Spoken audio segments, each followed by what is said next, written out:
In traditional Shaolin practice, strength is not limited to muscles and bones. A large portion of the body's true capabilities depends heavily on the nervous system, the internal network that controls movement, reaction speed, and the body's response to pain. For this reason, Shaolin practitioners dedicate part of their training to what can be described as nerve conditioning. So today we'll break down the traditional Shaolin methods to train this crucial quality. Focus until the end.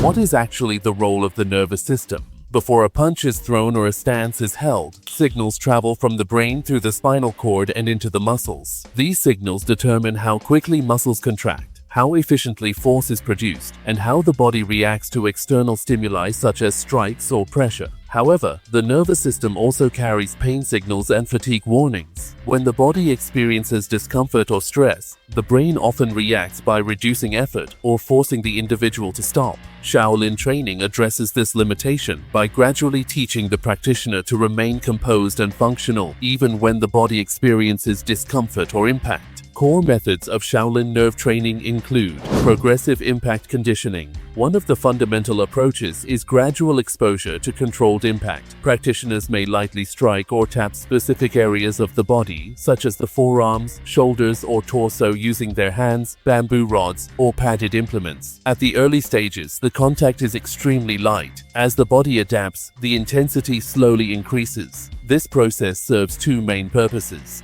First, it desensitizes nerve endings, reducing the body's tendency to react sharply to minor impact. Second, it teaches the brain to remain calm and stable under physical contact, which is essential in combat situations where strikes and collisions are inevitable.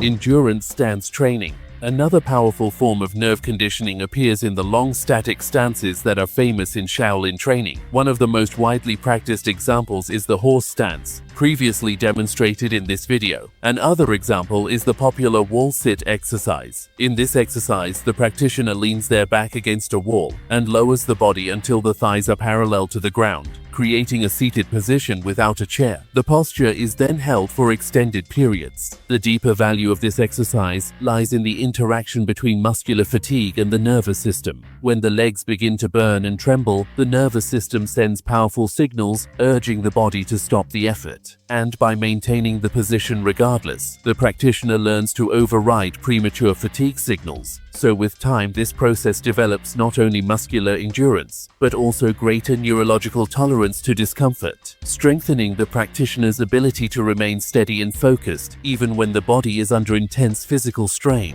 Hand and palm conditioning. Shaolin martial artists are also known for conditioning their hands through methods such as iron palm training. In this practice, the hands strike bags filled with materials like sand mostly. While this practice strengthens bones and connective tissues, it also conditions the dense network of nerves located in the hands and fingers. With time, it trained the practitioners to deliver powerful strikes without hesitation or excessive pain response.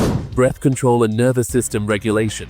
Breathing plays an essential role in controlling the nervous system. Shaolin training often integrates breathing methods derived from Qigong practices. During difficult exercises or when receiving impact, practitioners focus on slow, controlled breathing from the abdomen. This technique helps regulate the autonomic nervous system and prevents the body from entering a panic or shock response. Recovery and nerve stimulation. After conditioning sessions, traditional training often includes methods designed to stimulate circulation and support recovery. These methods may involve rubbing the conditioned areas or the application of herbal liniments. Such practices help maintain healthy nerve function and proper blood flow, reducing the risk of excessive inflammation or nerve irritation after intense training. So how to apply the Shaolin nerve training? A simple weekly system may include three core elements. First, isometric endurance training such as the wall sit or the horse stance, held for multiple rounds of 30 to 60 seconds to develop neurological tolerance to fatigue. Second, controlled hand conditioning, beginning with knuckle push-ups or light strikes on a soft heavy bag before progressing to more advanced methods like iron palm training. Third, breathing control under tension, where the practitioner focuses on slow abdominal breathing during difficult exercises to maintain calmness and regulate the nervous system. The true value value of this nerve training lies in its recognition that strength is not only a matter of muscle mass or brute force. Behind every powerful movement lies a complex neurological system that determines how effectively the body performs. By systematically conditioning this system, the practitioner can develop a form of strength that is all resilient, controlled, and highly adaptable. Make sure to hit the like and subscribe buttons. See you next one, and warrior salute!